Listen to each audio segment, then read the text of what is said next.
বিশ্বনবী মেহমানদারি করতে পছন্দ করতেন, আমরা করি তো? মেহমানদারি করান? মেহমান ঘরে আসলে ভালো লাগে? খারাপ লাগে কার কার দেখি? সবার ভালো লাগে, কিন্তু আমরা অনেকে খুশি হই না। মেহমান আসলে নাখোশ হই, নিজে খাইতে পাই না। মেহমান আইছে কে?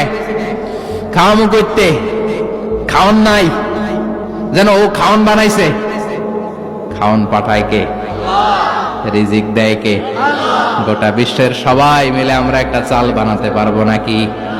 ও মিয়া চাইনিজ চাউল না, চাইনিজ ডিম না, ওগুলো সবাই পারে, ঠিক কিনা?